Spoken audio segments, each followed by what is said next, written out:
Bitcoin, Litecoin, Ethereum, cash. Bitcoin, Litecoin, Ethereum, cash.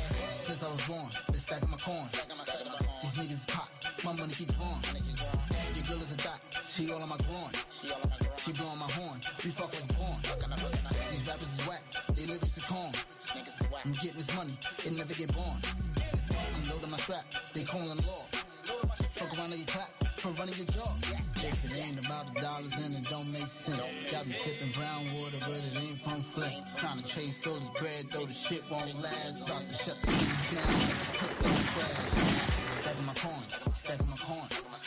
Stacking my coin, stacking my coin. Bitcoin, Litecoin, Ethereum, cash. Bitcoin, Litecoin, Ethereum, cash. Stacking my coin, stacking my coin. Stacking my coin, stacking my coin. Bitcoin, Litecoin, Ethereum, cash. Bitcoin, Litecoin, Ethereum, cash. Smoking on that crippy got me cliff high. Steam pot, heat rock, slingshot. Surfing through the city while them chips rise. Hot boy, do it big time. Element with my summer bay, we booed up. Cali hit the bay, we fly MIA, we pulled up. Sipping on this drink, bitch, I know the way. We juiced up, nigga violate till it's JFK like your roofer. Coin daddy bout them chips, nigga, rap snacks. Face all in a box, nigga, Snapchat. Fucking with the ops to get you clapped. Let's go, people, let's go. Episode 97, Off the Chain. Got my man Chris Rice back in the building with us. Rice TVX. I got links in the description of this video, so go follow him, please. Let's get it. Stacking my coin, stacking my coin. Stacking my coin, stacking my coin. Bitcoin, Litecoin, Ethereum, cash.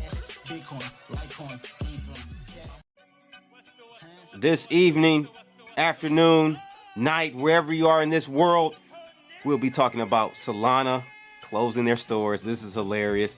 AI helps crack NIST-Recommended post-quantum encryption. I told you guys I'm going to be following this. This is a crypto channel. That means cryptography as well, ladies and gents. So let's just keep that clear.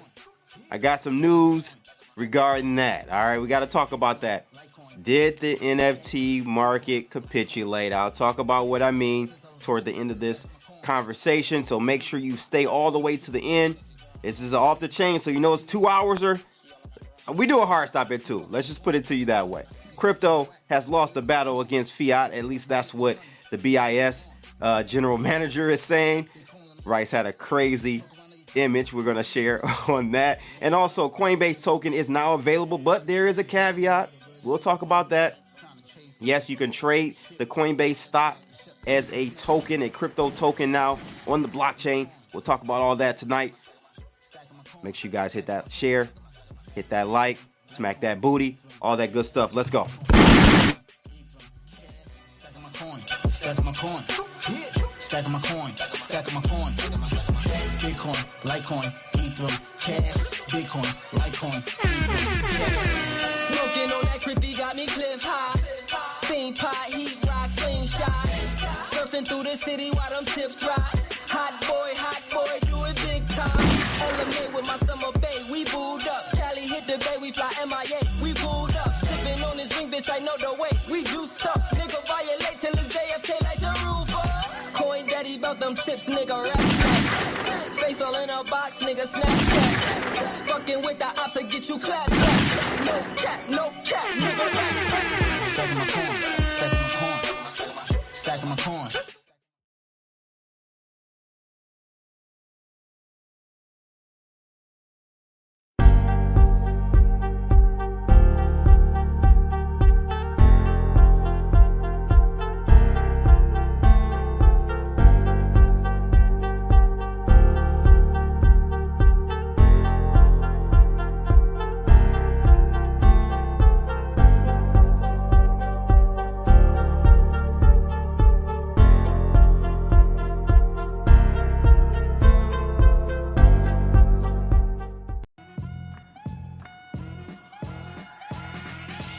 This episode is brought to you by FairDesk, a crypto derivatives trading platform founded by 6 former Binance execs and 3 former Morgan Stanley architects.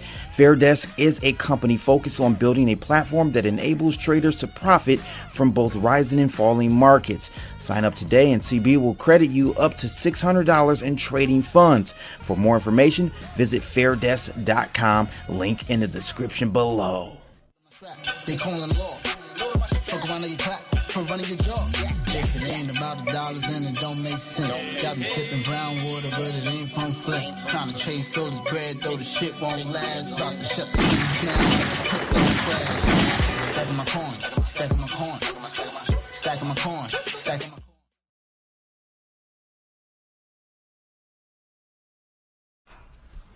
Okay. Ready? Fucking thing sucks. We'll do it live. Okay.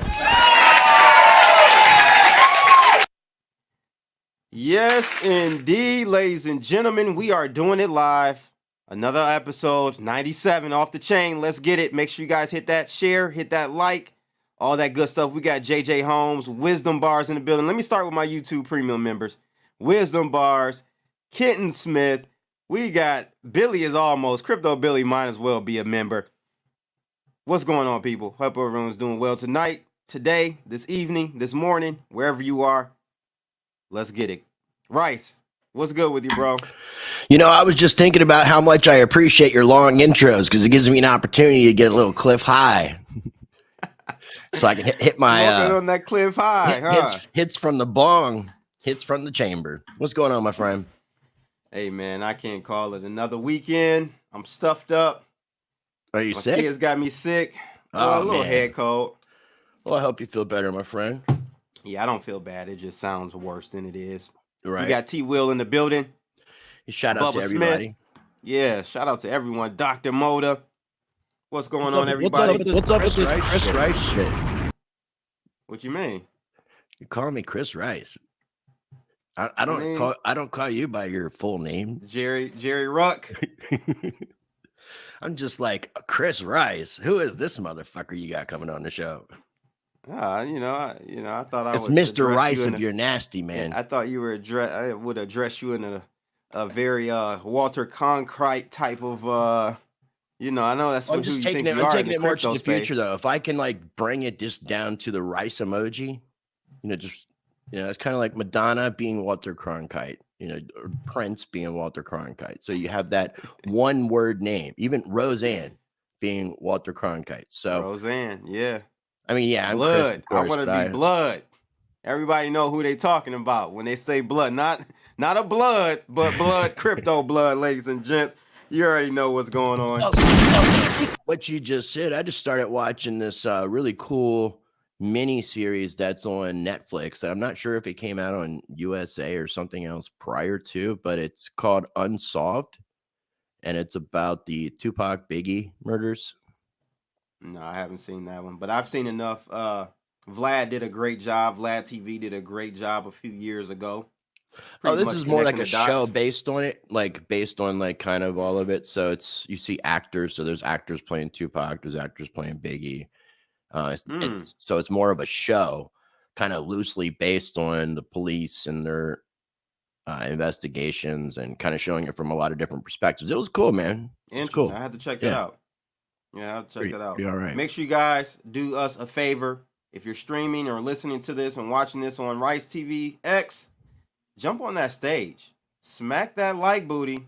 Knock her off, too. You got to seal the deal just like that. Yeah, you got to seal the deal with the pump. Bam! Just like that. Smack And it. if you're watching on my channel, make sure you hit that thumbs up as well. Man, we got a lot to talk about. Beach. Yeah, we got a lot to talk about as usual for these off the chain episodes. Man, I mean, there was so much started, we could have covered more beyond what you had put together. I sent you a few articles, but there was so much kind of going on in crypto. It wasn't necessarily like super exciting news, like stuff that would get the market. It's kind of been light, hasn't it? But it's been interesting news. I mean, like I said, there's more that we could have covered.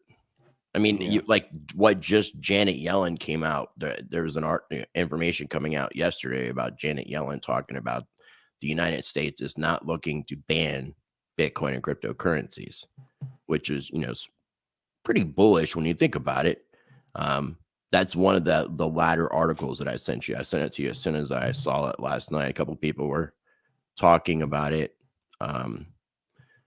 Not sure if it had something to do with Janet Yellen and maybe a potential inside feud with Gary Gensler, because Gary Gensler may be trying to aim for her position ultimately. He ain't getting it. He's done. I don't know. He's a yes man. He's been a yes man. He's a career yes man. So we'll see. I mean, if we can get some proof of corruption and get some politicians to really, really grill him and find out the truth of, what's behind the scenes. Other than that, man, I think he's just been a yes man. He's put in his position because he does what he's told, and that's what the powers that be want. Yeah. He's just he's just a scapegoat. Crypto Billy, though. Shout out to him. Well, he's good people. I love Crypto Billy. Yeah, man. He's everywhere. We ain't never there. Like he Jay-Z supported said. my fundraiser as a lifetime member. So great. Much love to him. That's great. Yeah. Shout out to Crypto Billy becoming a YouTube premium member for CBTV. Sweet. We got Ken Smith in the building. He's been a member. I think those two are friends. Like I said, Wisdom Bars is in the house. Few members in the house, man. You guys have access to the unedited Kicking It session I did with DZ from Hit Network. Check that out. That is available to you, Crypto Billy. So check that out. I put that out, I think, Thursday. Yeah, he's a cool cat. I like DZ. Yeah. You had him on and kind of inspired me to go ahead and get him on. I'm like, well, damn, I never thought about getting him on a Kicking It session. So, well, he had come on a channel before. I reached out to him because he originally, when he was brought to Hit Network, BitBoy Crypto, he was brought in to do some hosting, and because he had done that previously with social media, and he was one of his main things that he was doing in the beginning was around the blockchain. He scheduled it, he ran it, got the articles and all that kind of stuff. So he kind of picked out people that I think before he joined up with Hit Network and BitBoy, channels that he had watched and channels that he appreciated. And he started bringing those people on. So I think he was a fan of a lot of our channels prior to doing this. And then getting involved, he made sure he included us. And, I got to shout out DZ, because ever since DZ brought me on board with the Around the Blockchains, it's pretty much been a weekly thing unless something happens on my end or I schedule 4 out of 5 weeks because of the way the month is set up with the scheduling. Yeah, same here. I'm on there. And they've gone through different people. I think Drew's, and I like Drew as well. Drew's cool. I want to get him on the show because he's comes from a prepper perspective. And one of his username on Instagram was Crypto Prepper. So right up the alley of debate crypto guys. Yeah, I've had a couple of Hit Network people on the show now. I mean, Ben was on last weekend. I look like a fucking ghost. I look white as shit here. Let me see if I can turn my lights up. There you go. I don't know. I still feel like I need to go get some sun. I feel like I'm like, yeah, you need to put some melanin in your skin. What the hell? Man. Come on, man. Can't call you my brother and you ain't got no melanin in you. Contrary to belief, I'm albino, motherfucker. Contrary to popular belief, white people have melanin in their skin as well. No, I've been having some issues and I haven't been going outside a whole lot. And I think I'm deprived of sunlight and I need to get out in the sun more. And I do have Native Americans. So just a couple days in the sun, I start to darken up a little bit. Shout out to Crypto, Kenton, I should say. Nick DeMondi I had on from Hit Network as well. Nick's an interesting guy. Yeah. I had a great time with him on an Off the Chain episode. I think he was on with Lifer. It was Lifer and Nick together. Okay. That combo. I got Lifer scheduled to come on my channel this week, towards the end of the week. I think Thursday. I think 1:00 p.m. Probably gonna do it live because anytime I'm talking about TA, there's no point not doing it live. Because it's so time sensitive that even just watching it later in the day, it's not as relevant. So I'm probably going to do it live. Yeah, no, I figured it was the right thing to do. We're going to come on each other's channels. So, I mean, the whole thing is community building. Yeah, exactly. And that's what I haven't been doing. So you've been doing it a lot more than I have.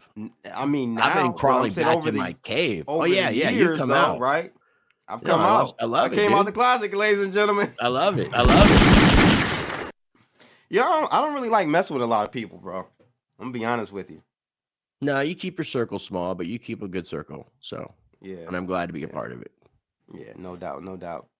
So Jump over to bloodalytics.com to join the signal. Listen, I finally, after 2 hard weeks and 2 weeks prior to that of coding, getting it ready and all that, we are finally live, no bugs. Every trade is going through like it should be. So definitely this is something to take advantage of, ladies and gentlemen, now, because you don't have to place the trades, at least on Fairdesk. If you join through Fairdesk, link in the description below, and you can get 50% off the 6-month and 12-month subscriptions if you deposit at least $1,000 using the link in the description of this video, sending me your UID number, and then I will get you set up with a promo code for 50% off. So check it out, bloodalytics.com, link in the description below. We're going to talk about the trades here in a second. But before that, another PSA, Rumble with me in the jungle at rumble.com. You're picking up the numbers, man. I'm glad to see that. Yeah, let me hit the refresh button. 126. Okay, ladies and gents, that's what I'm talking about. I want to say this slave ship of YouTube soon. I want to say that the appearance that the show that we did this past week on Wednesday, in case people missed it, the uncensored conversation on all 3 of our Rumble channels, I think that really helped a lot. I don't know what your view count was on that video. I'm not sure why. See, I'm still having now my view with count shows 647 views from that video 4 days ago. Well, let me just say this. I'm having issues here, Rice, because it looks like I must have not streamed it to the right channel again. It's Really? not streamed to my Crypto Blood. I didn't check on that. My Satoshi video. Yeah, I don't know. I mean, with them, I've tried talking customer service with Rumble. I love Rumble, the platform, but the customer service sucks. I'm trying to communicate with people via email to figure out why you have 2 channels. I'm trying to figure that out because it's the same thing with mine. With both of my channels, with Rice TVX and Rice Against the Grain on Rumble, they have duplicates. Some of them say, I've seen this on other people, some of them say user and some of them say C, sort of like YouTube. So it'd be like rumble.com/user/RiceTVX or C/RiceTVX. And it's a mess, man. I really would hope that they get their customer service together, considering that they're a public company. Yeah, so I definitely had a great time with Bitcoin Ben Uncensored last week. Was it last Tuesday? Look at that, though. You had 442 views on it. No, where do you see that? Is that your stream? Yeah. Oh, 442 views. Yeah, the eyeballs. I'm looking at the 126. Yeah, I'm looking at up there. Can't you read emojis?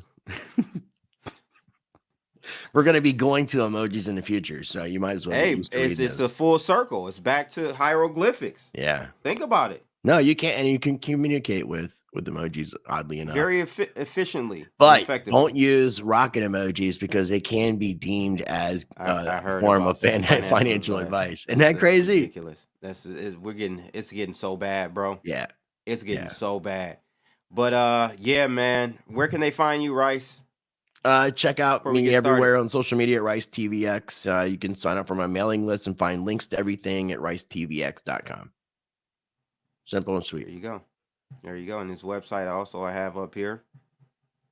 Yeah, you sign up for the mailing list and you'll see links for both of my channels and all that good stuff. Yep. So that's cool. And of course, guys, I can't do a live stream without word of the day. And the word of the day is foray. Word of the day, foray. Yeah. Now, Google's definition is a sudden attack or incursion into enemy territory, especially to obtain something, a raid of some sort. Now, I don't really use it in that manner, Rice. No, I think when I thought about using the word, like just looking at it, I think of it as like saying many, like multiple. Like, does that make sense? I'm not sure how you. It's not a word that's commonly used. Yeah, like a Google of geese or a foray of feathers. I don't know. You know, I mean, so like a large number of something. I just think of it as like entering into something new, like a new arena or newer industry, or It's like one my of those foray weird, into it's not used a lot. trading or crypto. It's not used a lot. I use it. You use it a lot? I don't think Not I've a lot, but I ever use heard it. you use the word foray in your terminology. I have. Foray for crypto. sure. Foray. Nah, Hooray that's for the wrong. foray. That's the wrong usage. But Hooray for the foray. We're gonna see if the people out here in the chat room can use foray in the right way. I like those bars right there, ladies and gents. Let's take a look at the technicals really quickly before we get into the nitty gritty. I put this in the chat, the Bloodalytics room, I think yesterday or the day before, and I'm like, look, we got a confluence of technical areas. We got the trend line, the blue one, and then we have the top of the channel, right? So when you have those two areas of technical analysis occurring, you usually do see some type of bounce. So we did see the bounce, and it's kind of happening right now. Now we do have to get above 23,500, or I would just say $23,600 Bitcoin. That's $23,600 Bitcoin to say we might make a move all the way back up to this trend line. At that point, maybe we move back down. But yeah, nice little bounce here.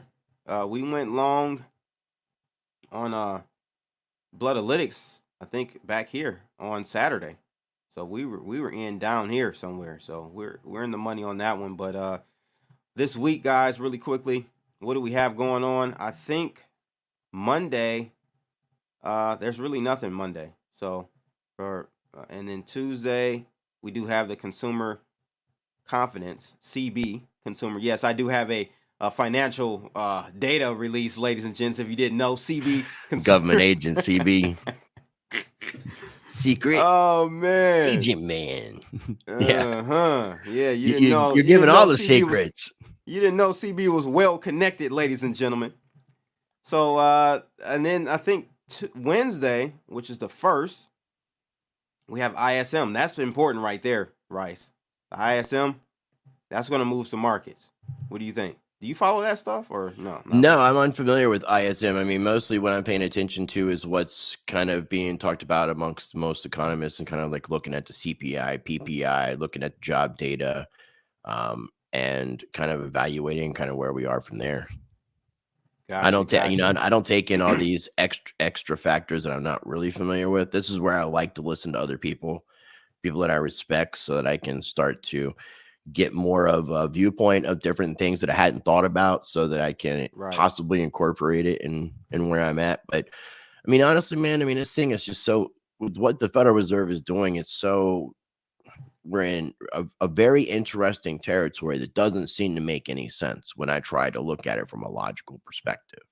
Just what is happening, the ways that we can fight inflation. I mean, one thing that was said that made a whole lot of sense, and this is Gregory Mannarino saying this a couple months ago, talking about if the Federal Reserve really cared about inflation and getting the CPI numbers down, then what they need to do is get cash pulled out of circulation.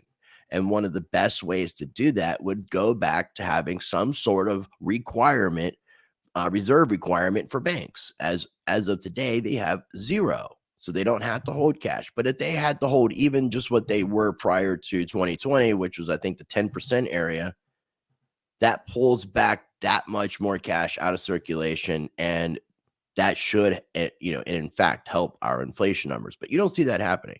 It's just these arguments about raising interest rates, which is, and then what they're expecting as the outcome for that to have positive results for them doesn't make sense to me. The fact that they're calling for higher unemployment numbers and basically a downtrend in our nation's economic system. Yeah, I think someone in the chat room asked, "What does ISM stand for?" Ism. I think it stands. It's like a schism. Right. I think it stands for Institution Supply Management or something like that. It has to do with manufacturing industry and like the numbers that come from there.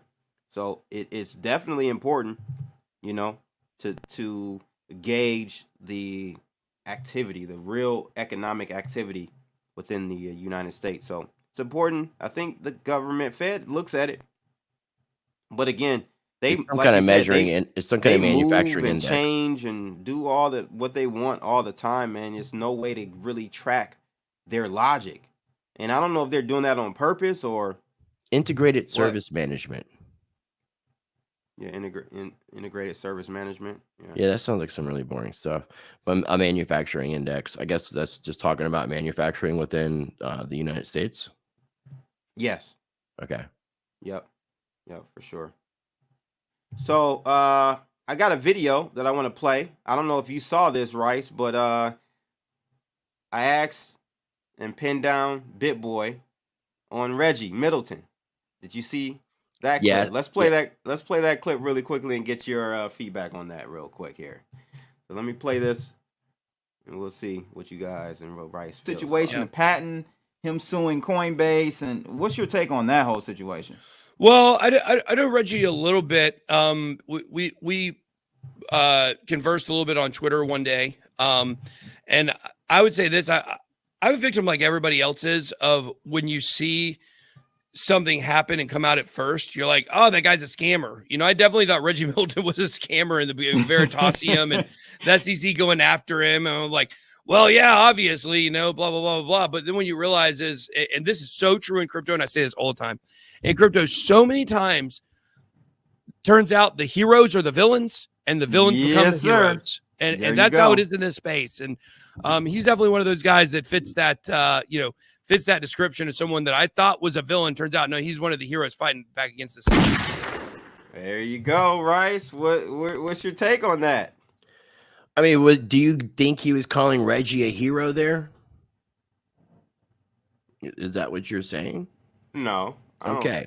No, I mean, I don't really think that I love Ben. I've tried telling him about this. I don't think he knows. I don't think he really understands the depth. I don't think he does. No. Because he's just taking into account, I guess, how people have been vilified, which is something that he kind of mentioned, which is in a sense kind of hypocritical of him not taking the time to really explore this, because you know, Reggie with the patent is, as soon as he gets a court decision in place that's not a settlement, precedents will be set. No, a settlement is even precedence in my opinion. Can you use a settlement as precedence? Mm-hmm. Because it's not necessarily, all settlements aren't public information. There's people that privately settle. So I don't know how all that would be determined, but that's true. Now, I mean, I get the argument that you were talking about in the fullness of the conversation about open source and having an open source mentality and not having patents on things, because it kind of goes against the ethos of what I believe cryptocurrency was created for. That's the only bone I have to pick with. Right, but at the same time, somebody's going to do it. It's going to happen. So in the real world, Reggie. In the real world, somebody's going to get a patent. We've seen Bank of America has been applying for patents. I mean, fucking fake Toshi. You gonna sue me now? Fake Toshi, Craig Wright. He's like a patent motherfucker as well. Bro. So do you want Craig? Imagine if Craig Wright had that patent. Right. He would shut everything down aside from BSV. Yeah. And Reggie is only trying to capitalize off his IP. So it's this catch-22 situation of like, I want to support the open source ethos, the cypherpunk mentality, but at the same time, we have this legal system that exists, and if we don't play within it, we're going to get screwed. Because I mean, one of the bad things with the with having a patent is you don't have to even utilize the technology. You can just have the patent just so you can prevent others from using this technology. And it's I don't know if you would call that patent trolling or what you call that, but there's a term for it, and it happens. And you know, it's just this double-edged sword. But like I've said, and you said, and I know Reggie watches both of our channels. If he makes any significant, or if his company that he's involved with makes any significant money from this, his ass needs to be supporting our channels. He needs to be Bitcoin in our wallets. Oh man, Reggie. Throw rice. Hey, you gotta throw rice and blood, some cheese, some cheddar cheese on that one. Yeah, we'll start a media company. Yeah, and use Reggie's donation as funding for it, and then we'll have houses out in Florida. It's weird though, bro. It is like a dichotomy. It's a double-edged sword, because like you said, on one coin or one side of the coin, I'm like, I don't like patents and trying to go after people in this space, because it's not what it's about. But he's got an additional. I think he's got an additional patent too. I can't remember what it was. Yeah, he did. And on the other hand, it's like, bro, he's been shafted by the SEC, big time. Yeah, he was part of it has to do because he's black, bent over and fucked in the ass publicly. Yeah, and then had to sign paperwork that said, I can't confirm or deny I got fucked in the ass publicly. Exactly. So it's like, I want him to win and squeeze every penny out of these big players in the space. So it's really weird, bro. Okay, so he I don't know what he's mentioned publicly and stuff like that, but based off some of the conversations I've had, and I'm sure you had, it seems as if he could directly go after the SEC for infringement as well. That's where I would start. Yeah. That's where I would start. Yeah. Yep. That's what especially I heard considering what happened. It may look like revenge. It doesn't matter. It's a legal system. Take advantage. And if he claims what he says, as far as, and I don't know specifics, but claiming that entity, the SEC, has infringed upon his IP. So, as far as I'm concerned right now, the SEC is the biggest enemy in crypto. Could you imagine could you imagine how many people would get behind Reggie if he was to just go head to head right now with the SEC? Shout out to Wu for remembering that one. Yeah, I was in BK with Reggie in front of the restaurant. They were racially profiling then. I'm like, God dang. Where? Yeah, when I was in New York, man, I had a live stream with Reggie, and they were like acting funny, man. It was crazy. I thought, yeah, man, it's crazy. But anyway, yeah, it's crazy. So the thing is, bro, someone said something regarding, I don't know where it's at now, but whatever. So yeah, we'll see. You had a conversation though, to move on. You had a conversation with the guy that's instrumental, or actually the person building out Mimblewimble for Litecoin. Yeah. And, let's play this clip that you sent to me of you actually interviewing him. And the interview came out on my channel on Monday. The full interview came out. It's David Burkett. He's the lead developer of MWeb, the Mimblewimble extension on Litecoin. It's supposed to add that fungibility and privacy. So I wanted to talk with him directly, and I've actually been bugging him since he was brought on. He had a child born in the meantime. I think it was like 2019, if I'm not mistaken, that he was brought on board. We've been communicating since. I was supposed to get up with him at the Litecoin Summit, but I always say, was there? Yeah, he was a speaker. Oh, okay. But he's just like, as far as like I was telling you, he's not like, his presentation is not very exciting. He's a coder. So he comes from a very sound money, libertarian values, and he has a different perspective on things. And because the things that me and you had talked about in the past, especially like the Tornado Cash situation, what happened with that, and how other mixer and shuffler services and privacy coins have not been attacked. None of those developers have been put in jail, and as far as we know, not been charged. So I wanted to get his thoughts as somebody who could be potentially someone that the government could look at as the developer, like they did a developer of Tornado Cash. Yeah. And so that's kind of, I guess, where this clip's at. But it's towards the end of the video. So if people want to learn more about the entirety, I definitely encourage them to check out the full interview. Yeah, so let's go ahead and play that really quickly. We had, and you kind of talked a little bit about mixers and shufflers. That's not what MWeb is, but we've seen the Tornado Cash for Ethereum, the Tornado Cash protocol get under attack. I think the main developer, I think he's in jail. He's still in there, still no charge as far as I know. Not charged and being held. Mm-hmm. That's like some Patriot Act stuff. Yep. I guess it's a multi-part question. What are your thoughts on that?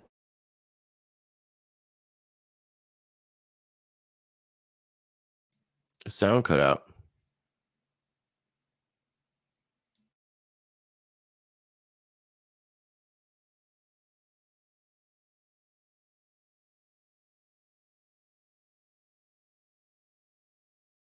Yo.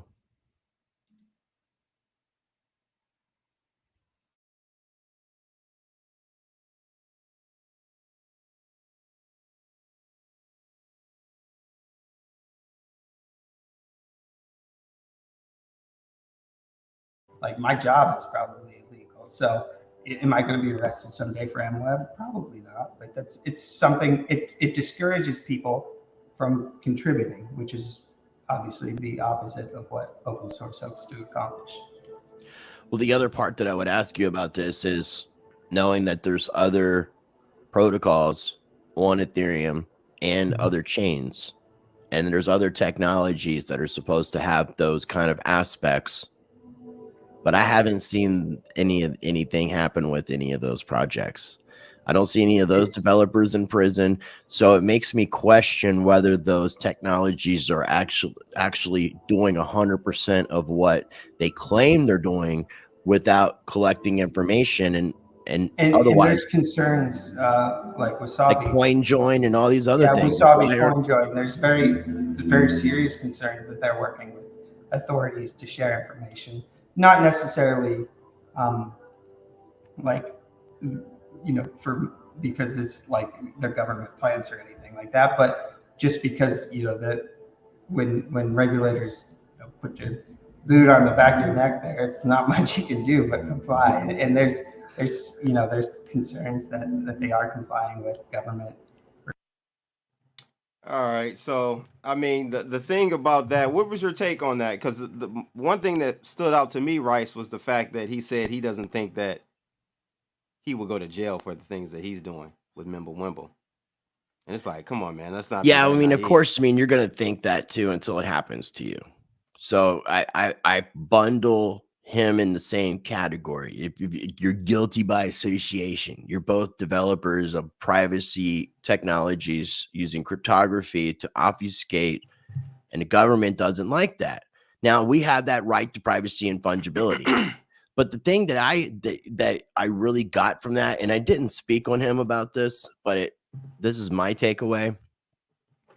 We don't need to have developers in the space that are developing technologies that are sensitive to where the government can attack, that have attack vectors themselves. So David Burkett, great dude. He's married and has a family. He said that if government agents were to come and throw guns in your, I'm paraphrasing, throw up guns, that, how would you not comply? So he's basically said that if the government came to him, he's going to comply. He's got a family. So I would much rather see a bunch of developers who have no wife, no kids, no life except for each other, no attack vectors, so that if and when government agents were to approach them, if they were found, that they wouldn't comply. Because I don't want people in the space that are supposed to be adding this layer of privacy and fungibility to be people that would comply. Now, I'm speaking on my own opinion based off what he said.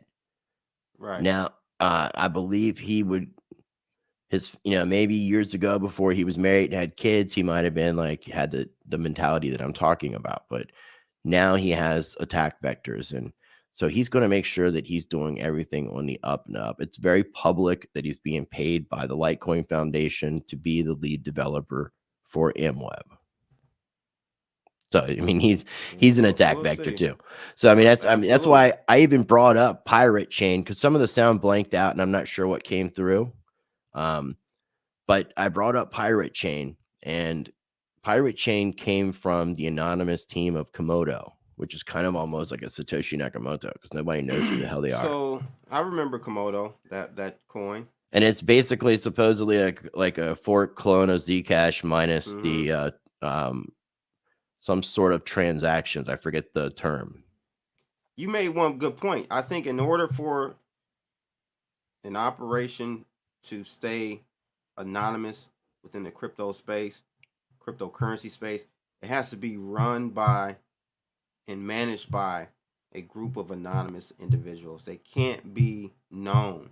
No, because then it's selfish to say that Because somebody can't have a family.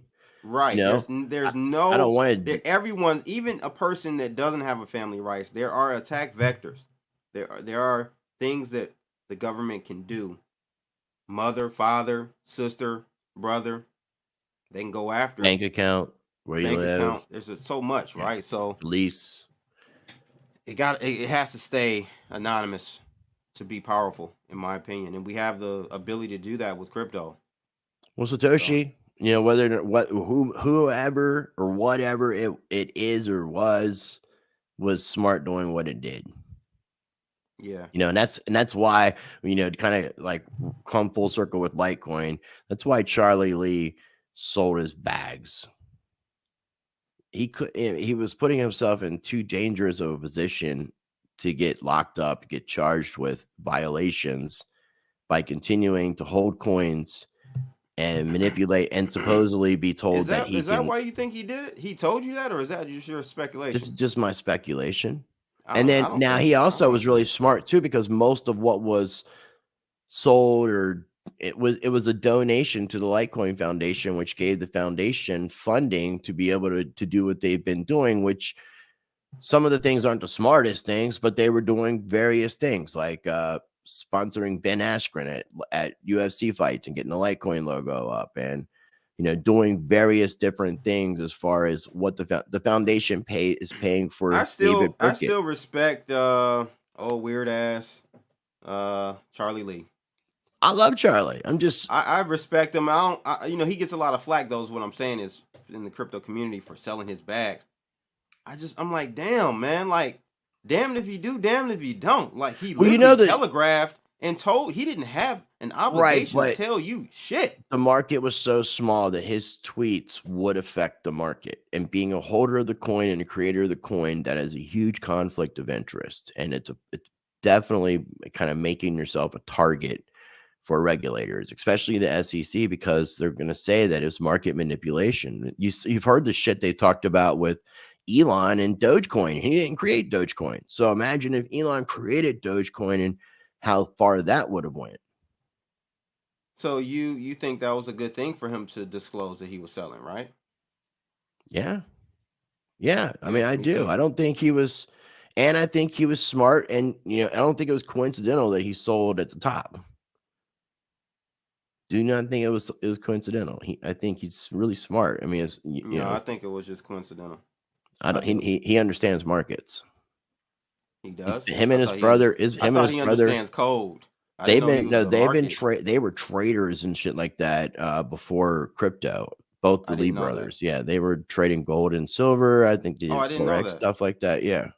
Oh wow, I didn't know that. Yeah. So Bobby started getting into Bitcoin, started the exchange, and then turned Charlie onto Bitcoin. And then Charlie, I don't know what Charlie's coding background actually is, aside from him going to MIT and things like that. But I know that's kind of he worked at Google. He worked at Google. He worked at Google. He wasn't an engineer.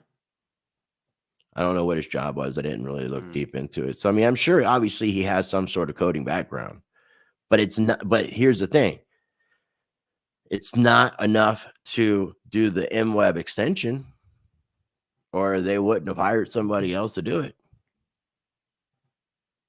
Unless Charlie just doesn't want to work. But I don't think Charlie. No, because I mean, all you're doing is he just took source code, open source code, and changed it. And I'm not going to say that takes a genius. It takes a smart person. And he's definitely a smart guy. Back then, I would give him a little bit more credit. Now, yeah, that's light work, you know. But then, yeah, I would say That's you know, not light it'll take a work. little Not bit. adding fungibility, which was one of the biggest things that he wanted to do, because he I mean, we've talked No, I'm before. talking about when he forked off Bitcoin to make Litecoin, changing it to a script algorithm and knowing to do, you know, all of that. I think it took a little, you know, I give him a Homework. little bit more credit, yeah, than just Yeah. No, a he's just. copy I'm not paste. saying he's a genius. I'm not saying. I mean, I'm saying he's smart. It just Okay. create like Satoshi was a genius. Yeah. So I mean, there's a difference. If Charlie would have created all original code that performed the same functions minus using the Bitcoin code, Right. you Right. know, then he might have been put in a genius category. But he's just a smart dude, and I like him, and I don't think he would take that as a form of disrespect. He's so weird though, bro. Awkwardly, socially awkward. Well, I was telling you, David Burkett, he's kind of the same way. So I think people that dig their eyes into coding and computers and all this stuff, they just have a different way of communicating with people. And no disrespect to him, but I'm just No. calling how it is. Yeah, no, it's It just is what it it's is. sociology. It's just in psychology. Some people have social awkwardnesses because they don't communicate with very many people. I have to talk to Kim, John Kim, to even talk to Charlie because I don't he's even know like, what the involvement is now. I just messaged Charlie on Telegram, and John Kim. well, He seems to be yeah, like he started. I John think he Kim is switched not. over because he's doing like cooking shows now. Yeah, he's not. I don't think he's associated with Litecoin anymore. I don't think. I don't know what happened with that, but shout out to my man John Kim. Yeah, That's Master my Chef. guy. I haven't seen him in a while. Maybe get him on. Next article though, guys, as I told you at the intro, listen, this is a crypto channel. That means we're talking cryptography as well. You idiots. If you didn't know, crypto means cryptography. So we gotta start there, ladies and gents. Let me lick my okay. So you're gonna see articles from CB regarding cryptography every once in a while when there are, you know, developments in the space. So this shit's important. Very. It is the crux. It is the foundation of cryptography, If Bitcoin, cryptocurrencies. if the 250, is it 256 SHA? Is that the correct 256 SHA? Yeah. Yeah. I mean, if that was to be that encryption was to be broken, then that would destroy Bitcoin. So to me, this is one of the most important things to talk about. Yeah, we gotta it just doesn't seem to be as much of a threat because we don't have quantum computing here. But we do. And the thing, this article, I don't know how much of real quantum computing we actually have. We got it, homie. Then I think that they would have already broken it. No. You don't let the slave know they're a slave. You keep them thinking that they're free and encryption is, you know, strong. Now I did have a conversation today, a little bit ago, before we went live with Chat GPT to ask it about Bitcoin, how it's encrypted. I even asked, can you break the encryption of Bitcoin? And then what could break the encryption of Bitcoin? Interesting. Yeah. I could share the screen. Yeah, please do. Yeah, please hold on 1 second. While you share have you ever gone on Chat GPT and done this? Huh? Have you ever gone on openai.com and gone and talked to the Chat GPT bot? Bro, I'm like a pro at this shit, man. Well, have you talked to this particular language model bot? Because they're all different, because they're all programmed different, have different databases. I don't understand what you mean. Well, all different AI chatbots don't pull from the same source of information. So they're given. I use OpenAI. I use OpenAI Chat GPTs. Okay. So that's what I had a conversation with that. Yeah, I mean, as you know, I have my system Bloodlytics automated now, and I never knew how to code in Python, and it literally assisted me and took 2.5 weeks, but I was able to make a script in Python that communicated with the JS JavaScript script, and I deployed it on Node.js and all that. I did all that with ChatGPT. Yeah, I have programming background. I have programming experience, but are you paying for their service? Nah, not yet. Because I haven't haven't. seen it. I mean, I haven't seen didn't it know. used I yet. didn't know I you need- could convince this thing to do any coding. It wrote the code for me, and now it wasn't like flawless. I had to massage it, work it, and then when I got a bug, like an error would throw, I would type in the error that I got, and it would give me suggestions on what to do, and it really literally helped me through making this script. Man, this thing is gonna replace a lot of stuff, bro.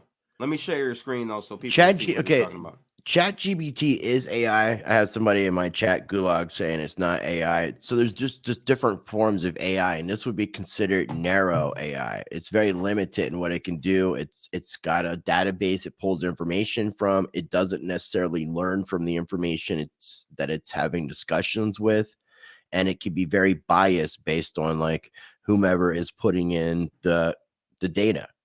And then you have to, it's the way you ask questions. Yeah, and the way you ask questions, the way you input information will determine how it outputs information. Right. And it's not always accurate. So the next level, guys, in which I think we will hit very soon, is called AGI. Artificial General Intelligence. General Intelligence. That'll be the next step. And so go back to the screen share. Okay. So I asked it what Bitcoin was, and then I asked how is it encrypted. It goes through all this explanation about public key cryptography, which involves two types of keys, a public key and private key. Talks about validating a transaction. By using public key cryptography, Bitcoin ensures that transactions are secure and cannot be altered or double spent. Additionally, the use of encryption ensures that the identity of the user is kept private while still allowing for transparency and accountability on the network. And then I ask, what technology does Bitcoin use to protect the blockchain? It talks about a combination of cryptographic technologies, hashing, the proof of work, the distributed network, the public key cryptography. Overall, the combination of these technologies makes the Bitcoin blockchain one of the most secure and resilient digital ledgers in existence. Can you break the encryption of Bitcoin? And it says, no, it's not currently possible to break the encryption of Bitcoin and security. And it goes into all this stuff. Would require a level of computational power and resources that are currently beyond the capabilities of even most advanced computers. The encryption methods used by Bitcoin are based, again, on the public key cryptography. Talking about, it's worth noting that while the encryption of Bitcoin itself may be extremely difficult to break, there are other potential vulnerabilities in the system, such as attacks on individual users' wallets or exchanges that could result in the loss or theft of Bitcoin. Therefore, it's important for users to take appropriate measures to protect and secure and ensure the safekeeping of their Bitcoin. Basically saying, not your keys. So here's a problem with that response. That response is based on 2021 data. Okay. Right. That's the true. issue. Yeah, that's the issue. Also, and I asked what could break the encryption of Bitcoin. And it says, in theory, quantum computing, if quantum computers become powerful enough, they may be able to break the encryption used in the Bitcoin network, but this is because quantum computers are designed to perform certain types of mathematical calculations much faster than classical computers, which could easily solve the mathematical problems that underpin Bitcoin's encryption. And an attack on private keys, and then 51% attack, which pretty much is impossible. At this point, 51 is going to be impossible. But, my G, I'm telling you. So, I'm not saying I'm a cryptography expert or anything like that, but yeah, but you've been in this space for a lot longer than I have, and you've been looking at these tech. You're actually a closet geeky nerd dude yourself. I am, but you know how to communicate with people. I am. I'm for sure am. So the thing is, bro, to me, it's the combination, and this is what this article is going to talk about. It's the combination of AI algorithms, like AI generated algorithms, in conjunction with quantum computers. So it's the two coming together, like using and leveraging the quantum qubits, because in normal computing, it's a gate. It's like 0, 1, 1, 0. It can only be either or. Right. Quantum, but with this, it can be running multiple simulations using the AI to figure out different vectors. Exactly. To hit, you leverage hit the and AI. chip at the wall So you break the fucking encryption. I'm more concerned than, and so here's the thing. True, if Bitcoin is hacked, if the, you know, it uses SHA-256 elliptic curve digital signature algorithm, that's what it uses. If that's cracked, that's the least of our problem. Okay, we got a whole bunch of other protocol systems that use and you know are dependent on this type of encryption to stay encrypted. So Bitcoin is the least of our problems. Yeah, nuclear codes. Yeah, apparently are utilizing the same technology. Yes. So if there is a way to break the code of Bitcoin, we got bigger problems to be worried. We got bigger problem for sure. Let's take a look at this one though. All right, now this is so crazy. So AI helps crack NIST recommended post-quantum encryption algorithm. So NIST is a group, guys, that pretty much sets the standards for various ISO compliant stuff in technology and encryption and other areas as well within technology. But the Crystals Kyber public key encryption and key encapsulation mechanism recommended by NIST for post-quantum cryptography has been broken using AI combined with side channel attacks. The crazy thing about this, Rice, is that the damn thing, this Crystals Kyber encryption method was just recommended by NIST last year, July. So that's really the problem that I'm having. Well, this is not an encryption that's been around for a long time. Right. The question is, how tested has it been? Like, how many people have tried to break this network? You can look at it that way. Because, I mean, that's one of the things is it's in theory, you can, something might sound great, but then until you implement it and allow for it to be attacked, you don't know what vulnerabilities it might have, because people get, I guess, lost in the code. You can't see the forest for the trees, and you got to put it out there so that people can mess with it, figure out how to be able to manipulate it so that you can change it and that you can ultimately make it to the point that it cannot be broken.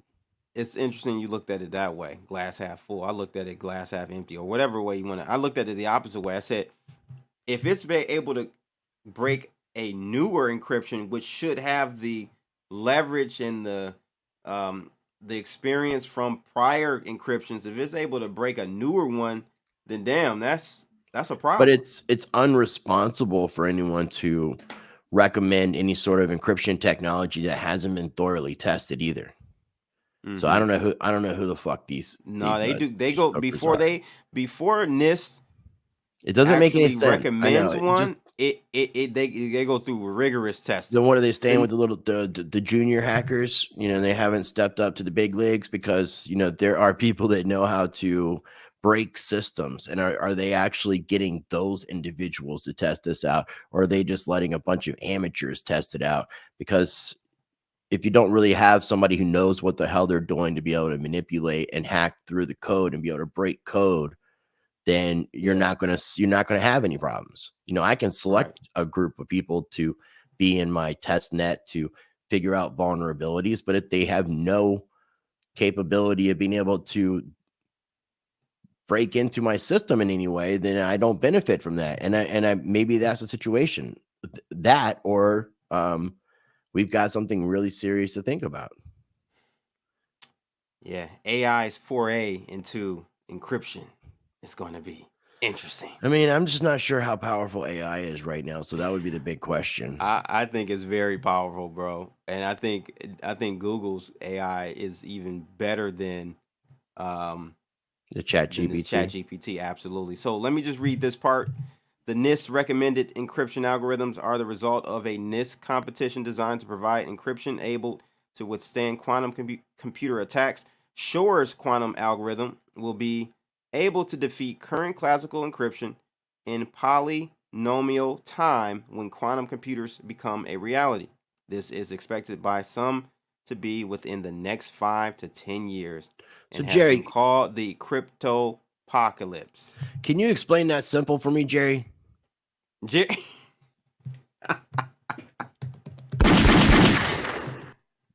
What the hell is polynomial time. Polynomial. You don't remember Yeah, math? You had polynomials. You talk about the polynomials all the fucking time. Yeah, that's why I'm asking you, what the hell is a polynomial time? It's like I get in like encryption. Doctor I'm not Strange sure. magic. I'm not into, like I said, I'm not an encryption. It just sounds like a lot of big words. Like I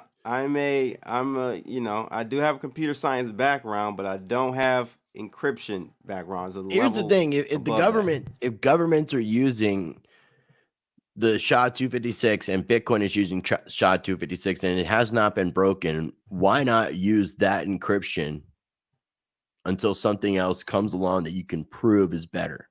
Because you can't. It's I forgot the term they use. I mean, I know you don't want to have everything using... It's called something encryption harvesting. Okay. You ever heard of that? No. So basically, so what will happen is what people might be doing right now is harvesting all of the data that we currently have that's not able to be broken. And then when the technology comes about, when breakthroughs happen, they'll go back and break that encryption and see all the data. And this is the issue I have with current anonymous coins. Is it vulnerable to data encryption harvesting? Meaning all the transactions that happened in the past, when we do get to the point of decrypting things easily, can people go back and decrypt all those transactions and see who was who and what is what? That's my concern. Yeah, I mean, I have a lot of questions when it comes to that because, like I said earlier, if somebody puts a gun to your head, what are you going to do? I'm going to tell them, squeeze the trigger, nigga. Yeah. Nah, so I hear you, bro. So, I brought this up with David Burkett, the Monero situation. We had the IRS put out a bounty for breaking the encryption, and my thing was, one, I mean, the IRS shouldn't be able to put up bounties, but if they're going to do something like that, it makes me feel like it's already taken place. Yeah, and they're just trying to cover up the fact that it wasn't done by the government in some capacity, or a government agency, or non-government agency. But then we had the situation with Ricardo Spagni, Fluffy Pony, who was wanted for the fraud charges, something unrelated from years ago. He had an import-export business in South Africa. Something happened. He had fraud charges. He apparently was wanted by the South African government. He was traveling on a private plane, landed in Tennessee, I think, to refuel, and was picked up on the fraud charges by the United States government for South Africa. Now, apparently, South Africa didn't want him that much because they didn't come get him. So he was ultimately released. And I question that. And I've met Ricardo. I don't know him personally like a friend. So I can't say what happened in between federal agents picking him up and releasing him. So it's just something for people to think about. Again, go back to anonymity. Right. I mean, there's not many projects out there, and the Komodo project was probably one of the most interesting and anonymous, still anonymous. It's just a group called JL777 or 77. It's one of the two. And it's one or multiple people. And then they came up with the concept of, I think it's delayed proof of work, if I'm not mistaken, is the name of the technology, where they're taking snapshots of the Komodo blockchain and they were embedding it in the Bitcoin blockchain, so that now they embed it in the Litecoin blockchain. I wonder why. And then any project that has tokens on the Komodo blockchain, like kind of like an ERC20 on Komodo, would also be snapshotted because of being on the Komodo blockchain. So it doesn't allow for any 51% attack, because you could take the network back to before the attack. Oh, gotcha. That's smart. Yeah, that's smart. I like that. And then again, you don't know who these guys are. So you would in order to take down Komodo, you would have to take down you would have to take down the Bitcoin network. Now you'd have to take down a Litecoin network in order to be able to defeat what they're doing with snapshots on the blockchain. So it's pretty interesting. Moving on, CNBC, FTX founder Sam Bankman-Fried, hit with 4 new criminal charges. Listen, I told you guys this a long time ago.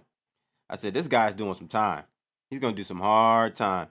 And when I saw the documentary or series on Netflix regarding Madoff, yeah, he's going to do some time. I think he's going to do 20 years. He'll only be 50 by the time he gets out. So but you know, my question is with this, and you may have experience with this with people that you know. If you do a crime and you get caught, whatever the situation is, and you get arrested and they give you a bond and you're out on bond and you get a new charge, then that bond is generally revoked. And that person is then put in jail, or there's a higher bond set for the new charge. Why don't we have it? Why don't we have a revaluation of the fucking bond and put this motherfucker in jail? Hey man, you know.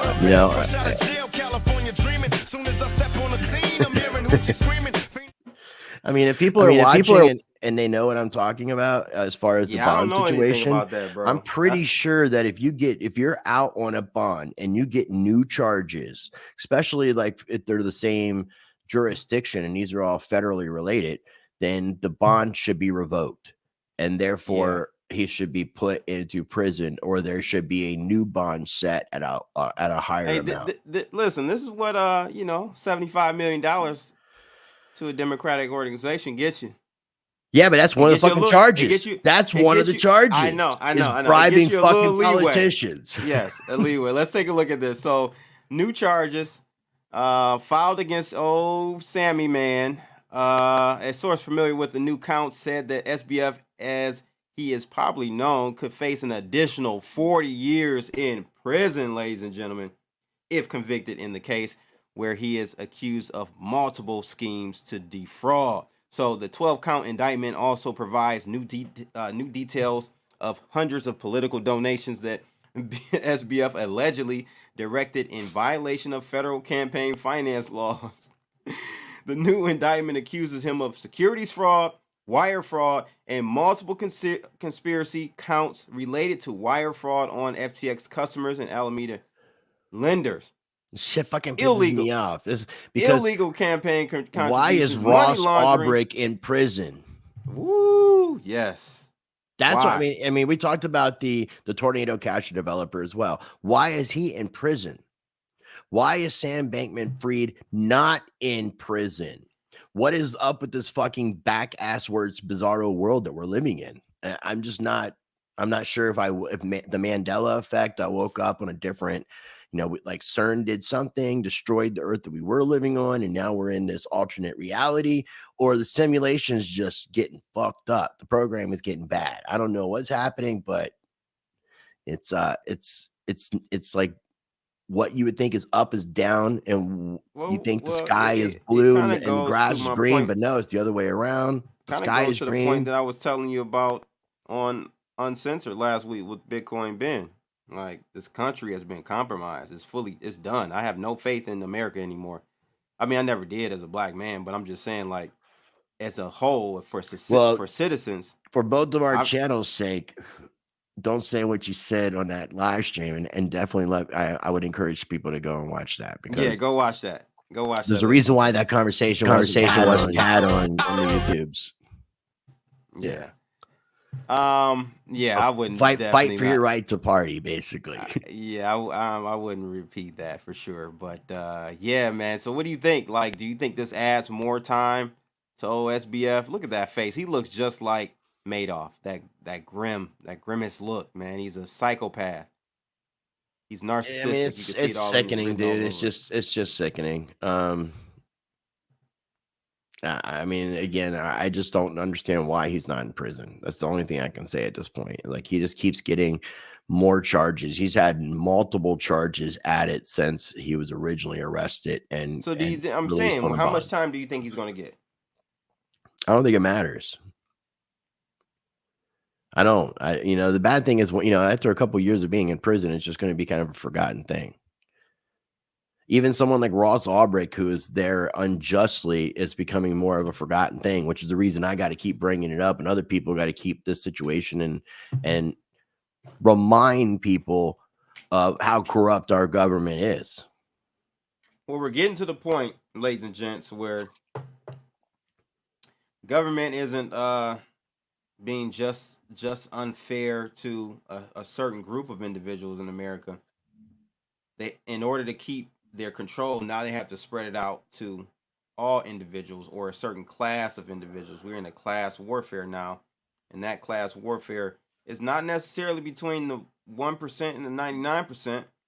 It's more so between the deep state and the non-deep state. The people in, fascism. Well, so, I mean, you have all these unelected people in the government that work these kind of unknown positions or even known positions that are just stuck there. So you have these staples that are able to, over time, kind of create their network and get things done their way. And then you have the elected officials, and most of the elected officials end up just being pussies and don't want to fight against and just end up just succumbing to the system. You don't have very many of them. That's why I say right wing, left wing, same bird, because they're all fighting for the same agenda.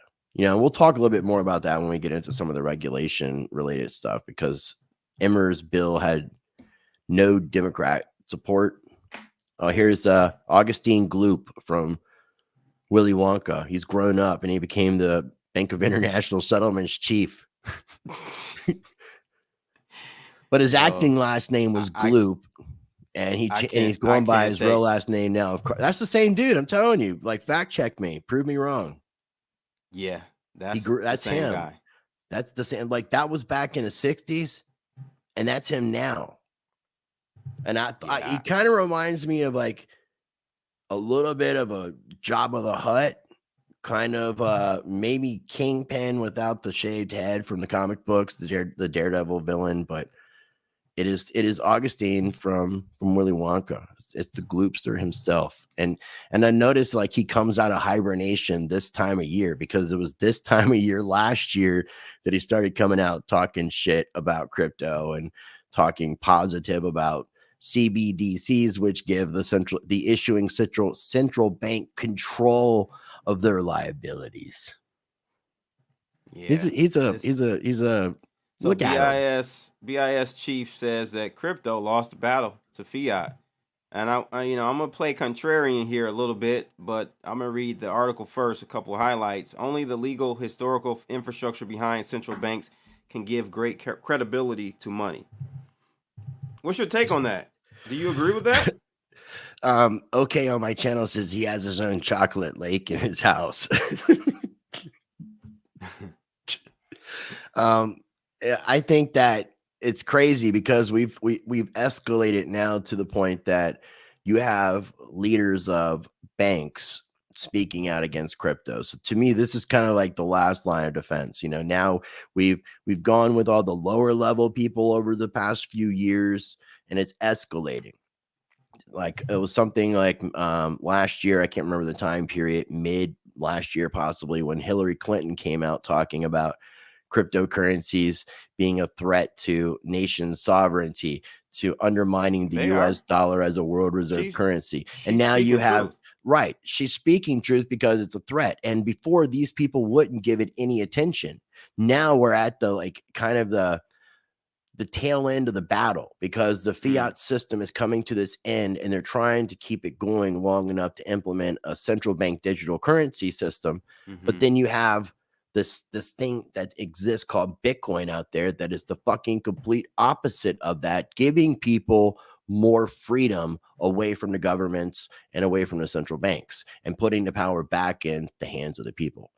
And again, value is all based on perception and what we agree that has value. So whatever the hell it is, but it doesn't allow for governments and central banks to have the power that they have over us. And they want to usher us into the direction of a central bank digital currency. So they're going to say everything that they can that Bitcoin is bad. And the devil that you showed on the screen, Sam Bankman-Fried, is one of the faces that makes crypto look bad. in addition to all the other shit that they can add to the pile. That's kind of like the cream of the crop right now, the cherry on the big shit pile. So the guy goes on to say, what this view forgets is that what sustains fiat money is not the application of novel technologies, but all the institutional arrangements and social conventions behind it. And it is precisely these arrangements and conventions that make money reliable for the public. I kind of agree with him. I'm not even going to lie. And this is why I do think that the whatever CBDC comes out in the United States will reign supreme, and the sheeple will go along with it. But thank God we have crypto. Well, to pay attention to escape.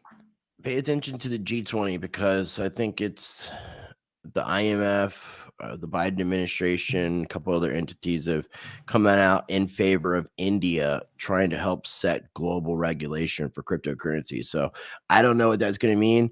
There's a financial stability board. This is something that Augustine Gloop was talking about in another interview, was a financial stability board kind of making the rules of the game and looking for strong, favorable regulation. Now, when you hear the Bank of International Settlements chief talk about strong, favorable regulation, that's going to be not good for something like Bitcoin. It's going to be more positive for digital assets like central bank digital currencies. So, and it's literally like the same shit that he was saying when he came out of hiding last year. I guess when he took a break from eating. I guess this is like the time of the year that he stops eating and he comes out in public and throws up in everybody's face, all this bullshit. Funny.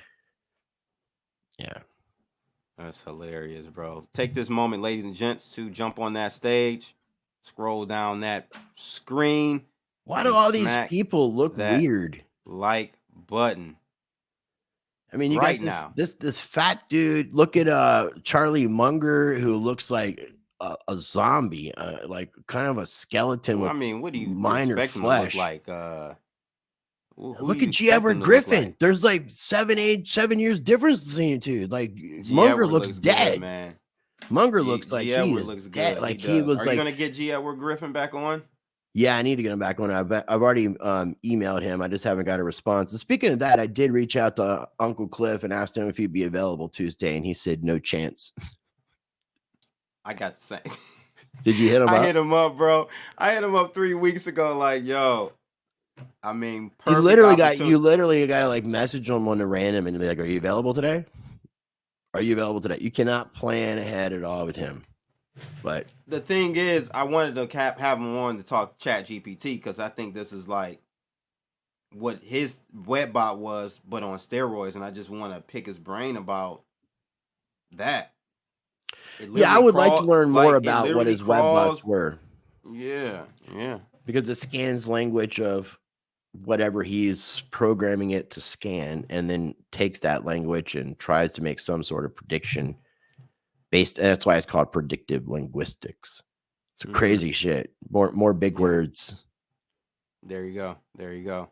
Another big crypto. I know you don't really cover specific coins. Neither do I. I need to, though. I need to in certain cases so people have an understanding of what they do. Right. This one has been on my radar for a while, and I have, told people to look into this. Optimism, which is like a layer 2 for Ethereum. Kind of think of it as a competitor to Matic. Yeah.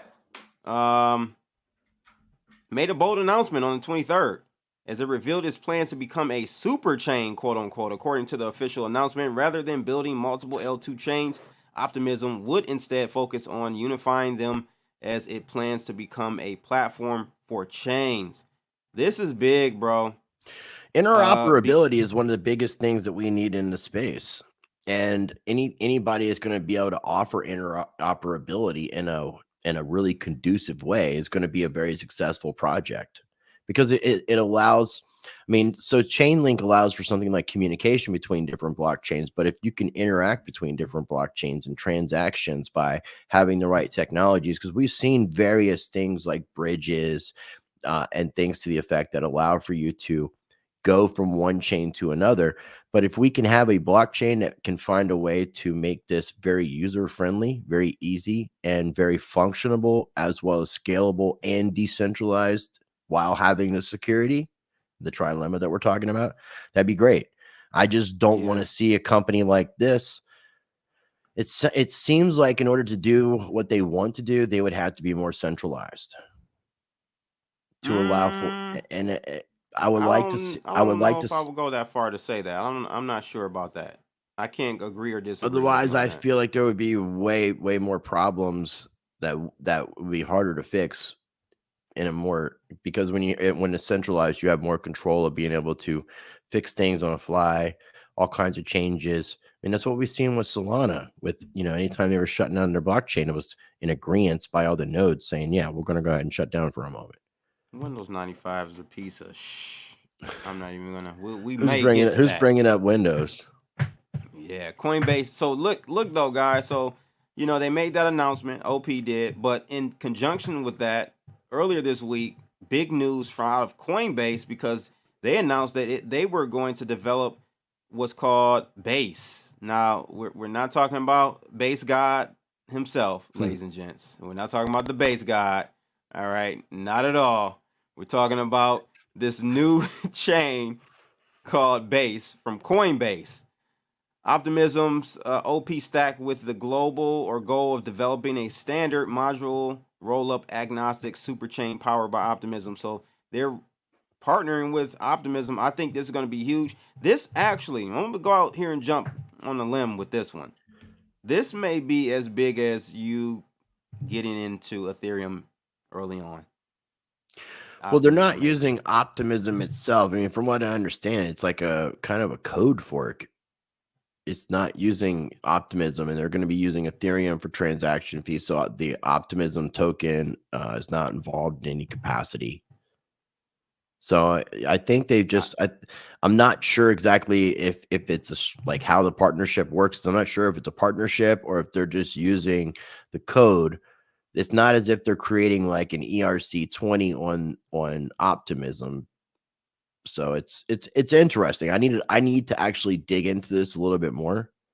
I mean, this is new news. And it could have a lot of relevance. But I mean, I think anybody who's offering, so if you think about competition for Ethereum, you have all these different chains like Cardano, Polkadot, and et cetera, that are out there, and people are investing in kind of hoping for these chains to be able to do things that Ethereum weren't able to do. Well, right now, the main second layer solution for Ethereum is Polygon Matic, and competition is going to come up, and some competition is going to offer different things. So and competition is ultimately good. And I want to see more layer 2 solutions for multiple different chains if necessary. They're going to offer competition, because competition offers better growth, better product, better blockchain, better end user result. So DCF said, you're right.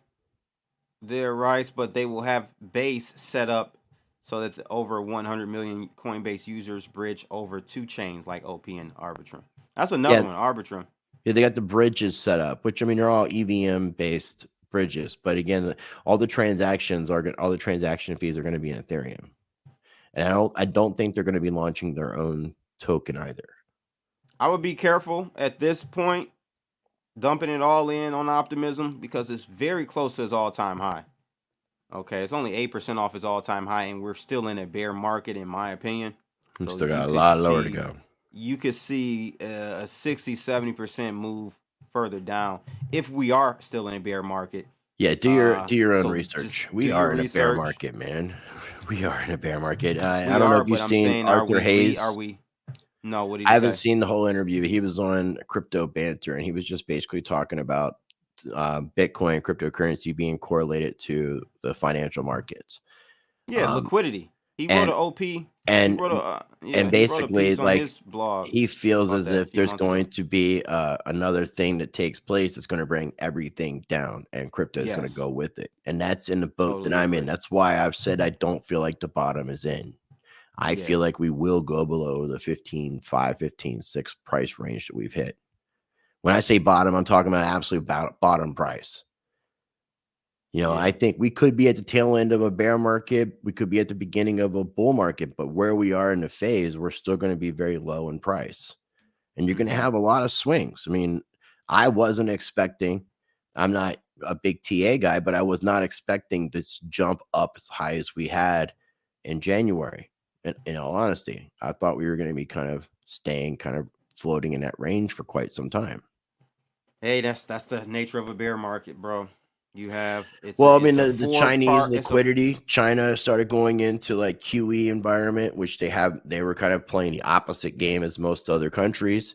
So now there is money being kind of implemented, input it into the system. So is it coming from those elements, or are they preparing for favorable regulation getting ready to take place? And another thing, I know it's like another conversation, but it's really interesting when the Chinese government bans cryptocurrency at the top and then allows for cryptocurrency to start trading again in more of a lower bottom range, almost as if the Chinese government was looking out for its citizens. And I can't believe that shit came out of my mouth, but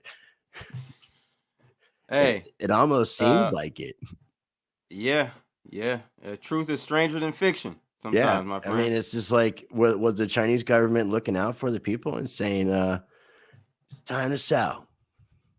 So I have the 4 stages of a bull, or I should say bear market. You have short covering, gamma squeeze, quant buying, and retail buying, the dumb money at the end. Always buying at the top. So you have that over and over and over again in a bear market, this is essentially called a bear market rally.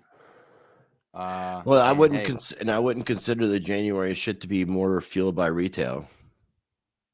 Toward the tail end, it is for sure. Like now, Now? Retail. Yeah, you're seeing meme stocks.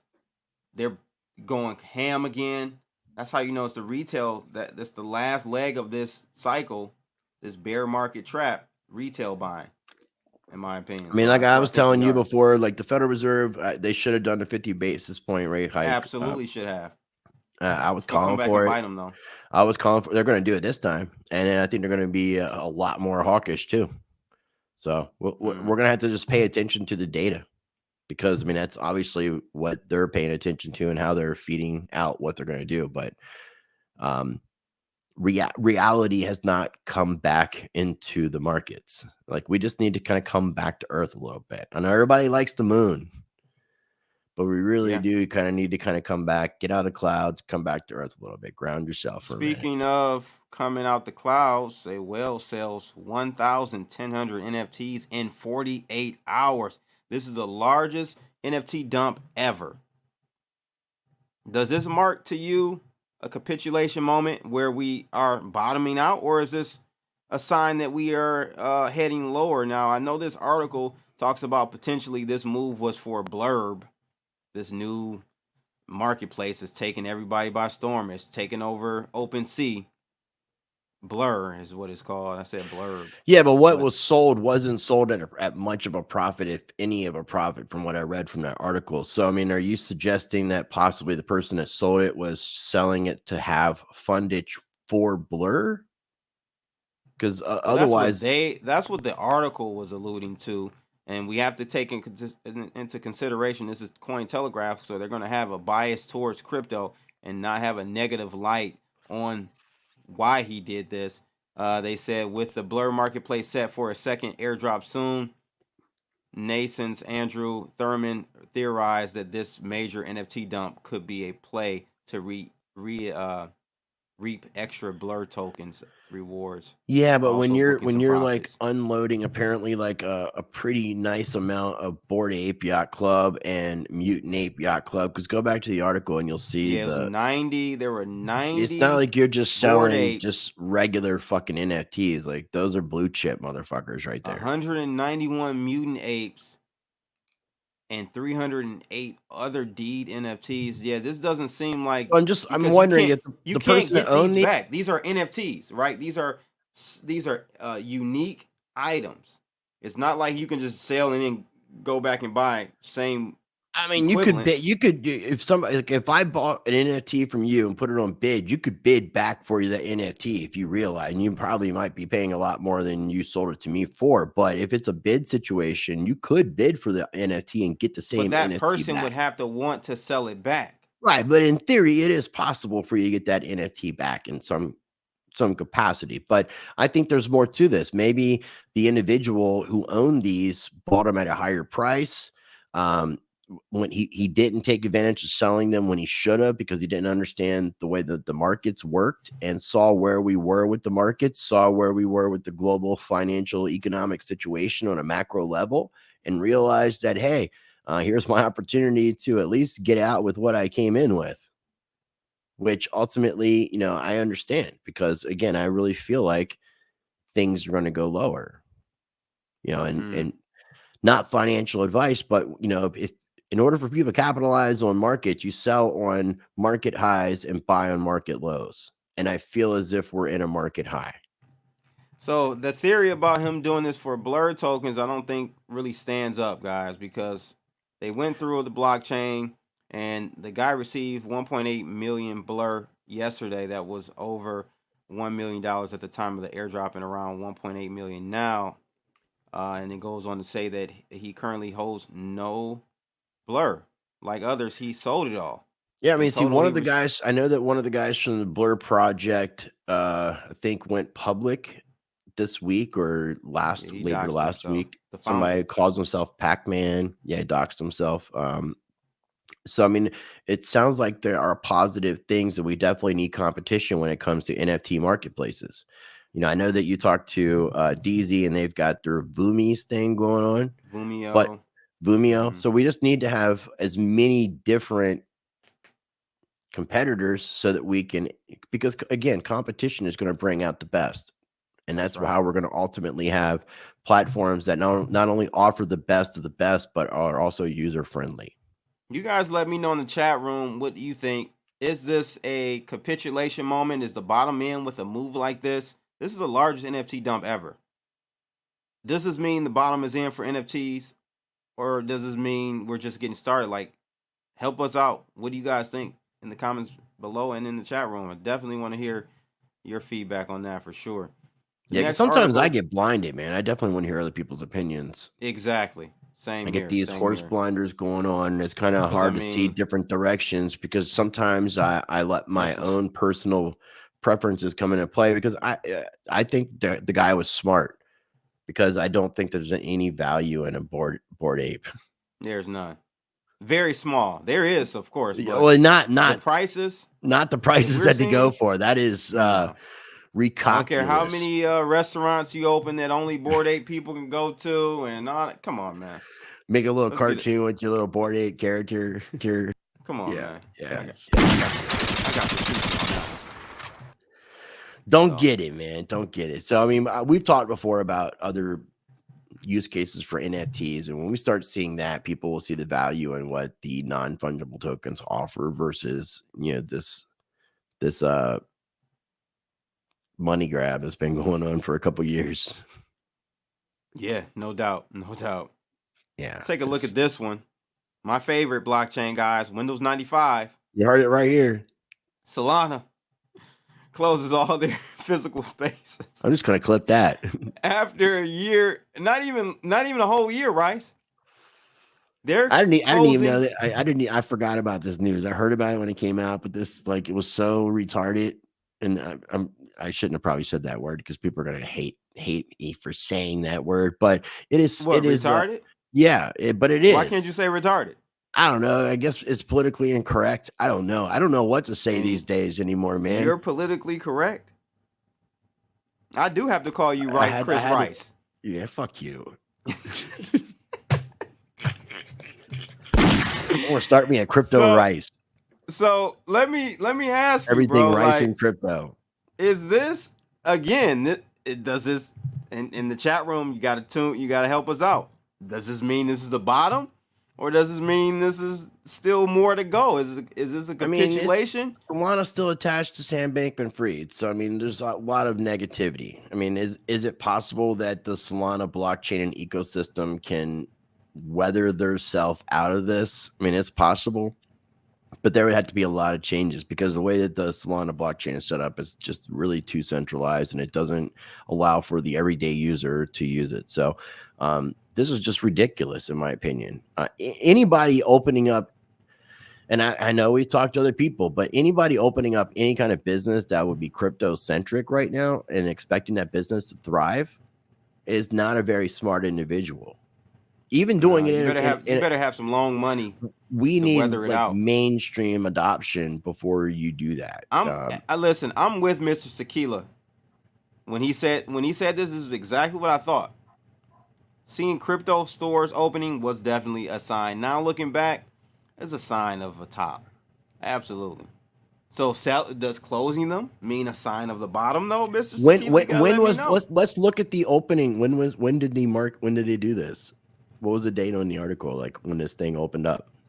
I'm not sure. And where were we at in the market cycle? Yeah, I'm not sure. Retail stores for Solana projects were an idea. Blah blah blah. Yeah, I'm not sure. Let me see if I can look up some information. I know I covered it when they did open. Okay. Yeah, I'm not sure, bro. No, that's I'm not cool. sure when they first opened.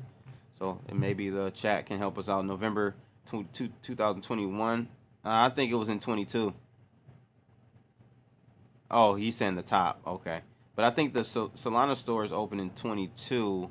July 28th, 22 was a PR Newswire article. Same thing with Cointelegraph.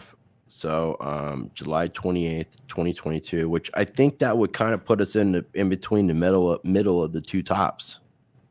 If I'm just thinking retrospectively about how the market played out in my head in 2022, I think that's kind of like in the middle. Well, RIP Solana stores, aka Windows 95 Microsoft stores. RIP Solana. RIP Solana. I think they're another EOS. When you don't grow organically. No, when it's all about your VC money and manipulating and fucking over the everyday average individual. At least with EOS though, that's the thing with EOS gets a bad rap with Block 1, but EOS Tech is not to be compared to Solana. No, I agree. I agree. But the VC funding allowed for the marketing to take place. Sam Bankman-Fried, which with his unlimited bank account, allowed for more marketing and promotion. So, I mean, look at the VC people that were behind it, promoting it, and how much they gained from it. So this was a big money grab this was like a very open way for the 1%ers to get richer, while the 99% people are like, actually like cheering it on and helping it take place and still being supportive of the community in the process. I mean, shout out to the Solana community. The Kool-Aid was strong as hell, and I'm very strong. It sucks. They must have had some walk hard in there. They had some lean in that Kool-Aid, ladies and gents. That's like volunteering to be a slave, and it's just too much, man. Yeah, it was horrible. So we're gonna cap it off with some non-crypto stuff. We're about an hour and 37 into this, man. I can't believe we've been talking for a while. You say you can't believe that every time we talk. Every time. I know. Every time. FDA has now cleared more than 500 healthcare AI algorithms. Watch out, you doctors and specialists that read CT scans and radiologists, and your jobs are done soon. With this, I think the opposite. Well, their jobs might be done because there's AI doctors available, but it's going to end up being a deterioration of health because we haven't seen a lot of success with accuracy with a lot of these AI language bots. So I wouldn't necessarily want my medical advice to come from any of these databases. I would actually want to deal with a real doctor. So I'm very much analog. These medical AIs have a smaller error rate. by a But here, long shot than these let me tell you, doctors. let me tell you this though. Okay, so when I interviewed Ben Gortzel, the guy from from Singularity Net, who's one of the Yeah. creators of Sophia and the other robots. Mm-hmm. One of the first robots the AI robots that they created, and I shouldn't even say robots because it's just really kind of putting a some sort of moving model to a chat GPT. It's basically chat GPT. It's really all like Sophia is. So it's just like having a physical thing instead of just typing in and looking at answers on your screen. So that would be the big difference. But what he said was one of the first things that they created was a health bot for elderly. But they had said, and I'm sure he has, because he is a doctor. I'm sure he has information to medical databases and things to that effect. But he said that these things could not give medical advice. And he seems to come from a very ethical standpoint. So at this point, without like me even conversing with people like him or respectable colleagues of his, I'm not sure how I would accept because it's the FDA we're talking about here. It's not like we're talking about Man, like I watched all the world doctors. Great 2-hour interview. And the on FDA seems and, anything that's fucking federal seems to be corrupt. Bro, let me pull this. I gotta pull this up for the people. So in a way, I You think guys this is a gotta way go to kind of watch fuck this. up the health of our humanity. Let's fire the doctors and let's let the dumb AI tell all these dumb humans how to take care of themselves. Yeah, you guys, I'm looking this up now. Aubrey Marcus, his podcast. You guys have to go check this video out if you haven't. It is I think about 2 hours long, 2.5 hour long interview. I love long form content. I know you do as well, Rice. I'm dropping this in the chat now. And our viewers clearly, clearly. But let me pull this up really quickly. Go check this out, guys. This was an excellent interview with this guy. That's new. I started watching it.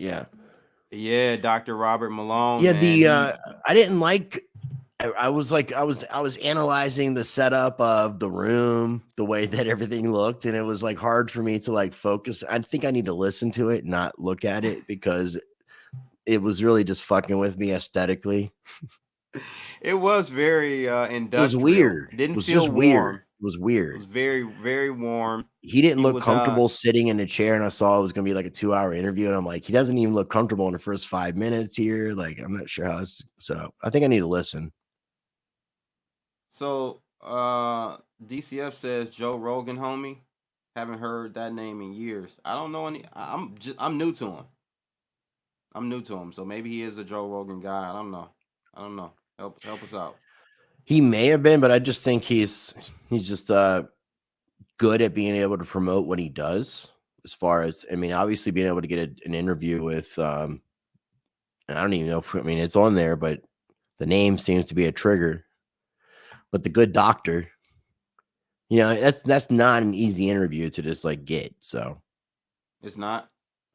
I mean, I've reached out to him and a couple other doctors, and I haven't gotten. You can do it. If you've gotten G. Edward Griffin, if I've gotten Robert Kiyosaki, I know it just hasn't happened yet, but I've reached out. So, and I was reaching out fairly early on too. So, even this Dr. Buttar guy that has been in the scene, he's not too far from me. He was within an hour drive.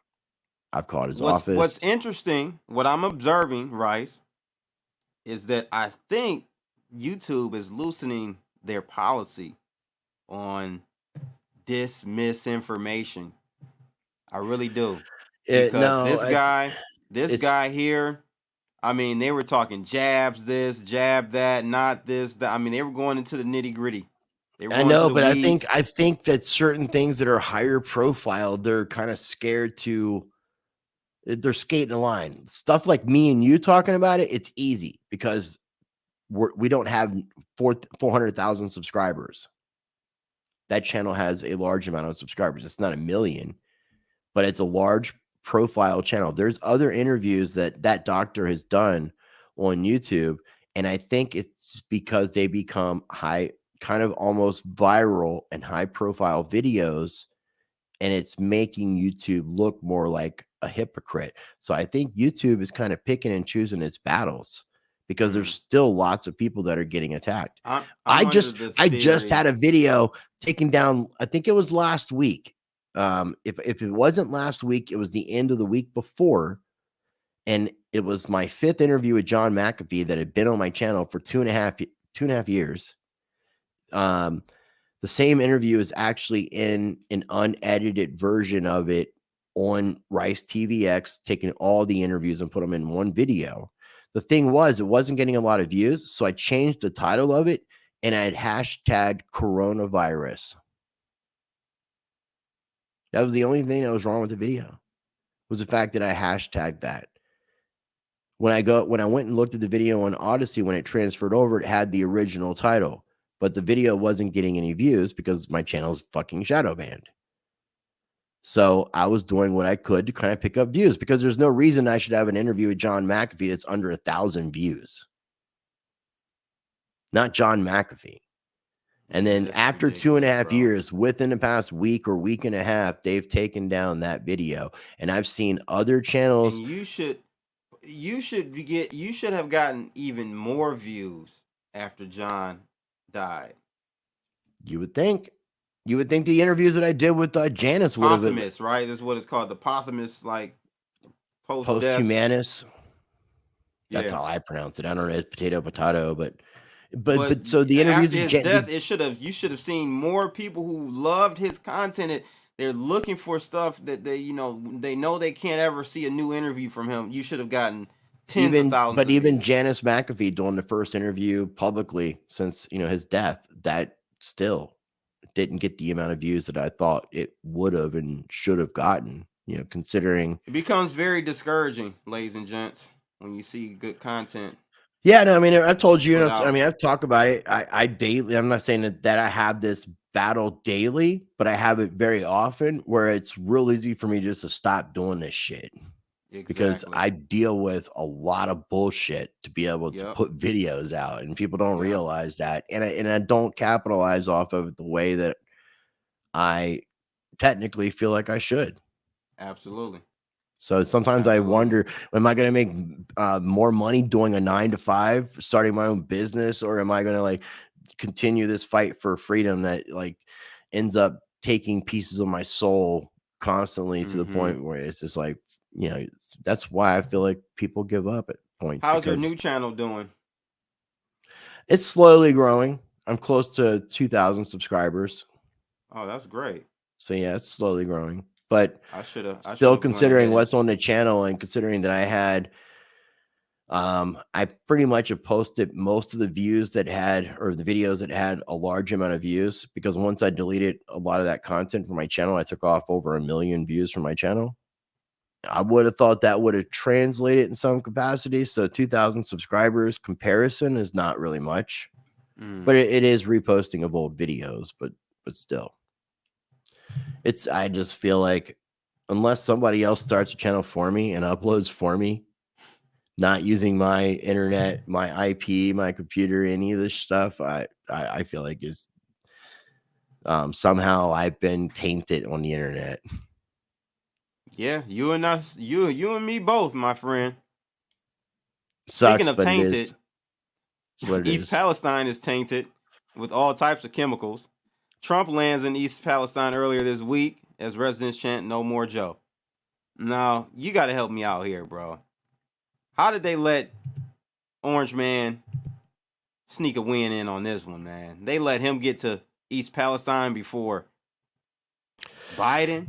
This is a rabbit hole. This is a rabbit hole, and when you dig into the rabbit hole, it may start being unfavorable to the algorithm. You start looking, and there's a lot more to this, man. There's a lot more to this, and I don't understand. The big thing is that this wasn't covered as much on the mainstream news as people would think. So, as disastrous as the event was and is, most Americans don't know about it. So, for Trump to go over there and do what he did, it's kind of like a quiet good thing that he did, because it's being very isolated. This whole situation is they're trying to put it in a bubble and pretend like it's never occurred. Meanwhile, Sleepy Joe's wife goes to Kenya. Ladies and gents.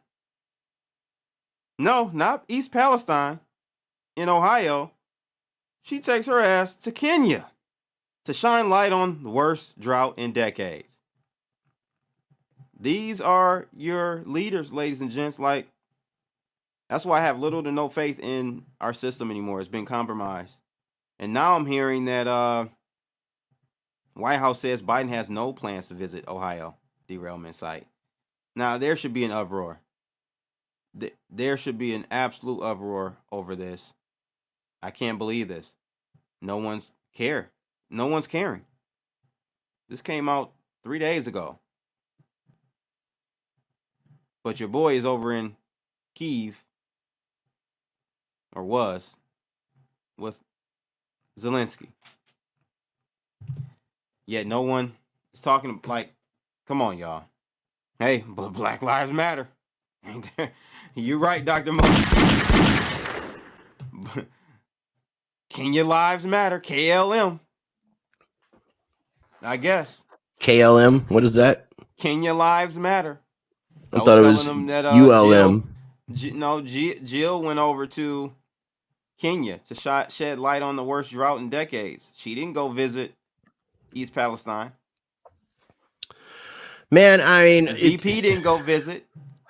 Somebody was asking Nancy Pelosi a question. I saw, I think it was on We Are Change earlier today, YouTube channel, and Nancy Pelosi was at a restaurant and some dude came up to her, like asking her all kinds of questions and talking about donating all this money to Ukraine while there's a large amount of homeless people, and he was mentioning in her own city.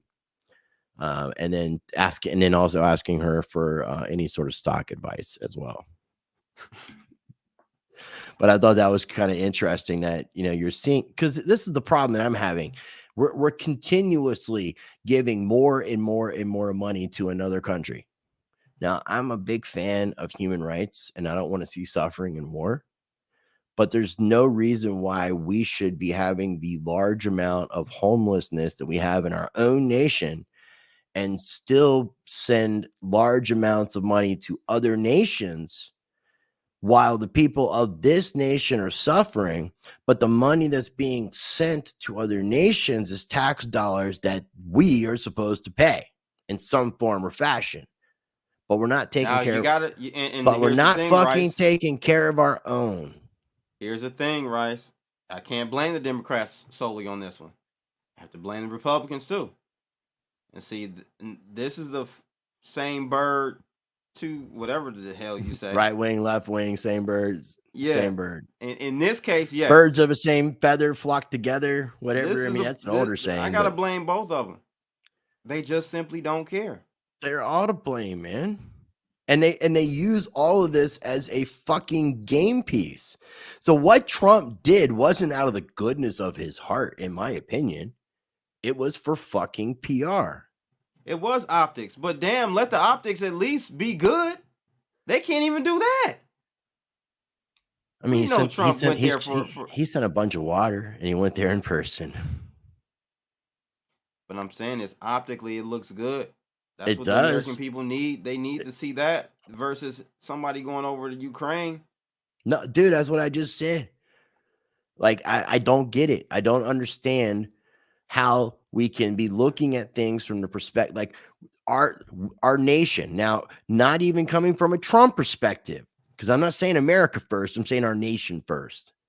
We shouldn't be taking care of other nations when we're not taking care of our own.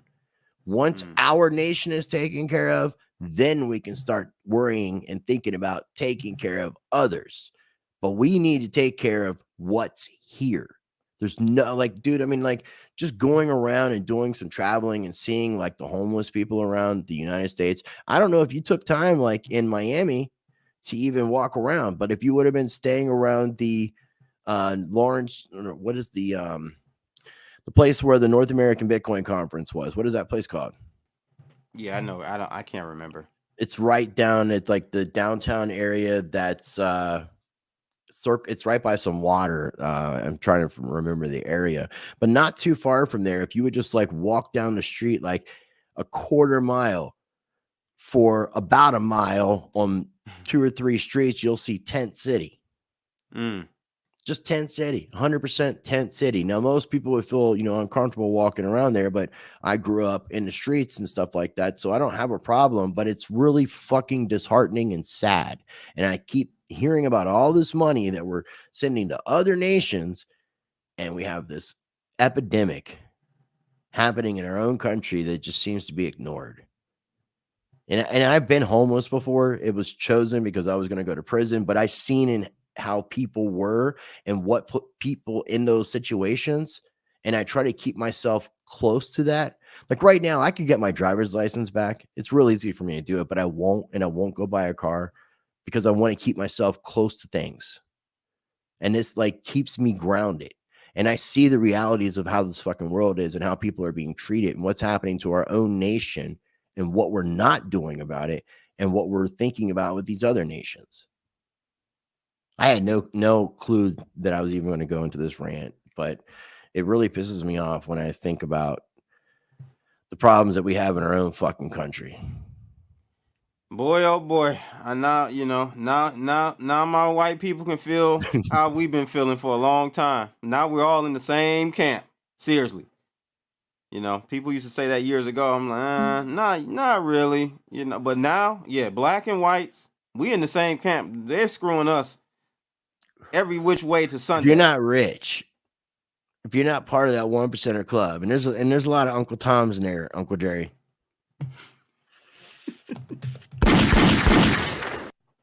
That was the original name that I wanted to call our show. Was the Uncle Tom and Jerry show. Yeah, we had to start looking after each other for sure. But hey, man, well, they said this to us, and we were conditioned. Like I'm pretty sure when you went to school, did you have to do the Pledge of Allegiance? Mm-hmm. They don't do that anymore, though, do they? No, they don't require it. But one part of like all that is the whole united we stand, divided we fall. Yeah. And this propaganda of united we stand, divided we fall, the answer to the equation has been put in front of our eyes this whole entire time.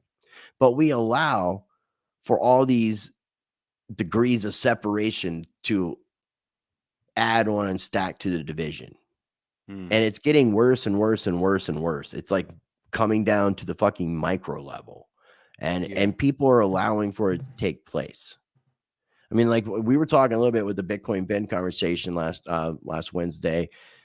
I think they created this white versus black mentality, this white supremacy thing to try to not allow for the white indentured servants to be friendly with the slaves who were not indentured servants.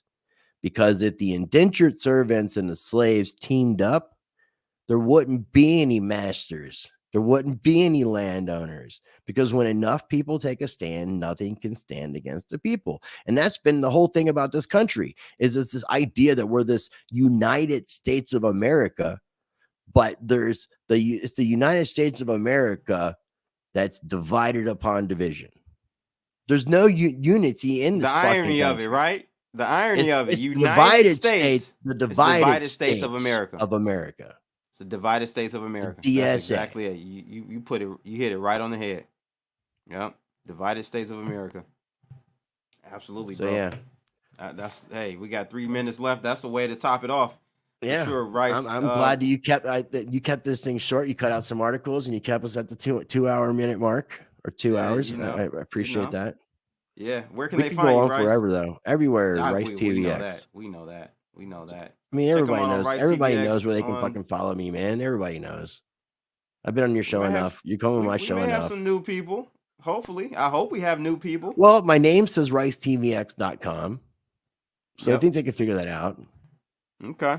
Yeah. Hopefully. I mean, but hey, we may be talking to some of those people that don't even know what's going on in East Palestine. We're trying to wake them up. Everywhere at Rice TVX. Listen, I hope we're not speaking to the choir only.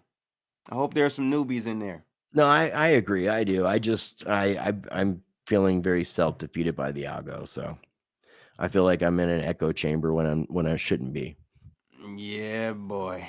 Well, like I said, if whoever blows, we got to bring the other one up with us. No homo. I'm talking about blow up, as in more. Well, what's the saying? A rising Because you were just a rising tide RT. raises all boats.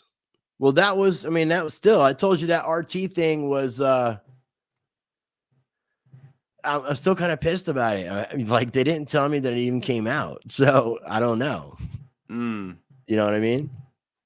I recorded it at the beginning of December, and they told me they weren't going to release it for a few months. And I was like, well, that's not good because it's very time sensitive, considering what we were talking about.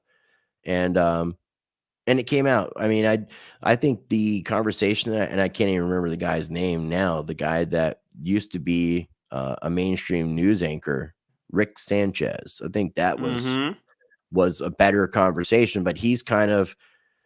Because he's like a fired anchor, he's shadow banned too. So I forgot you were on Rick Sanchez's. Yeah, it was the same ultimate producer. It was so because of the RT thing is what got me the Rick Sanchez thing, and then that's so far just been it. But I'm hoping that there's issues. Well, my turn at the plate is coming up, ladies and gents. I'll be in a Netflix documentary again, but nah, this time you're gonna see blood on there for a good chunk of that 90 minutes. More than like how long was your appearance on that channel, on that show? On the one that wasn't the documentary, Quadrica like X, 4 seconds. Really short. 4 seconds, 3 seconds, bro. Literally, no name or anything. This would be more than that though. Oh, this would be a good chunk. 15. Are they gonna put your name in the credits? Absolutely. Your name Are on they the credits, name on the lower thirds, all that. What name are they gonna put? Crypto Blood. What you thought, bro? They ain't gonna call you Mr. Jerry? No, sir. They didn't even know my name. I had to tell them my name after the fact. That's hilarious. Crypto Blood. So yeah, I'll be in the documentary here October, ladies and gents. I'm looking Netflix. forward to that. Yeah, that's gonna be dope. So hopefully, we'll get some more exposure here, Rice. So I know how this thing works. Corral. I love you, my brother. I love you, and that's why man. I did message you. We do got to figure out something for the show that we want to launch. I definitely want to talk with you about that because I want to do something that's not going to take a lot of work on our end. It's just going to allow us to kind of speak our minds. Right. I think that I'm looking forward to our conversations, I feel like, are just high level. And I think that, nothing against the people in our community, but I feel like we would run circles around people to the point that they would be so dizzy that they would be on the ground and just be confused. And absolutely. Absolutely. I agree. So, yeah. I agree. High level. Hopefully. You got to keep striking. You got to keep striking, ladies and gents. That's what it's Keep all fighting. about. Don't Keep give fighting. up.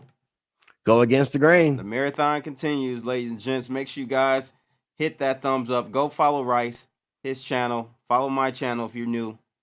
That's pretty much it, man. Below. Off the Chain, episode 97. Like Pac in 97. We out of here, people. Holla. To your mama. Cali hit the bay, we like hot boy. We were big time, sipping on this drink, bitch, I know the way. We juiced up, nigga, violate till it's JFK like Jerufa. Coin daddy bout them chips, nigga, rap snacks. Face all in a box, nigga, Snapchat. Fucking with the ops to get you clapped back. No cap, nigga, rap. Stacking my coin. Bitcoin, Litecoin, Ethereum, cash. Bitcoin, Litecoin, Ethereum, cash. Stacking my coin. Bitcoin, Litecoin, Ethereum, cash. Bitcoin, Litecoin, Ethereum, cash. Litecoin. Fuck it! Do it live! I'll write it and we'll do it live! Okay. Ready? Fucking thing sucks! We'll do it live. Okay.